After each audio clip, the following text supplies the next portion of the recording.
Hello and welcome to Rotted Reviews, and today I kind of want to do something a little bit different, a little bit special, and I want to talk about the 2021 movie Werewolves Within.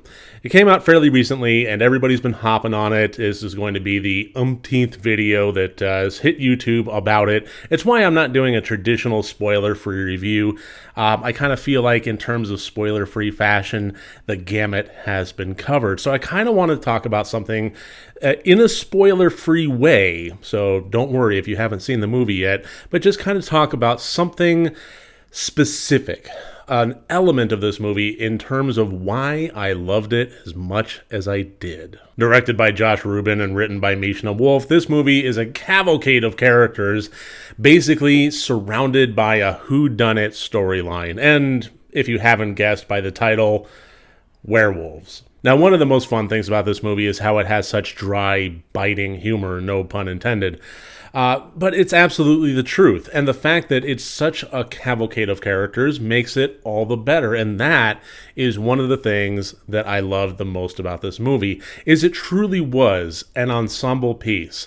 But what really makes it magical, and what makes good ensemble pieces magical? I think that there are some hallmark elements imbued within this movie that are found within the most classic and iconic ensemble films out there. Because as I was watching this, I was having several thoughts, not the least of which was how awesome of a job Sam Richardson and Milana Vaintrub was doing. But also, I was noticing something else about every other character in this film. And the more I thought about it, the more I started kind of thinking back to some great ensemble pieces like Knives Out, Clue, so on and so forth. And one of the elements that stands out to me is the fact that in this film and in those films, the characters are alive regardless of focus. You know, it's one thing to actually have a character that's written with some backstory that's never going to show up on the screen, but to provide the writer and the director and the actors with some contextual elements to bring the character to life. Likewise, it's also another thing to have the character written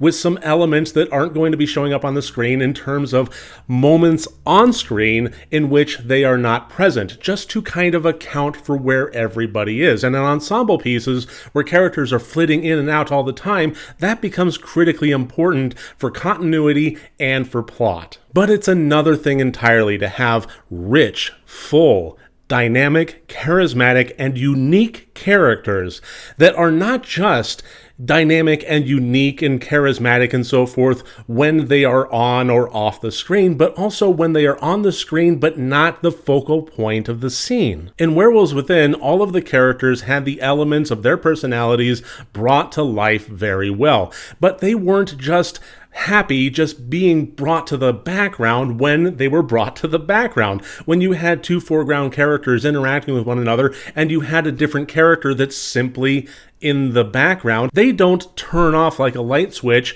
waiting for their moment to talk, waiting for their moment for the focus to pull on them, waiting for anything along those lines to come alive or be activated. They are still themselves in the background. They're still pulling glasses down off the shelf and looking at them. Why? I don't know. Maybe they broke a glass after they accused somebody that was in this house of stealing a glass of theirs and then put it back on the shelf. Or they'll chime in with an odd word here and there to kind of confirm or antagonize another character. As soon as a line of dialogue is said, somebody will pipe in with a little jab here and there. It shows that they're listening, it shows that they're alive, and it shows that they are dynamic, and it is one of the best things about having a true ensemble cast. And I'm sorry my phone just dinged. I meant to silence it. I'm not retaking that line.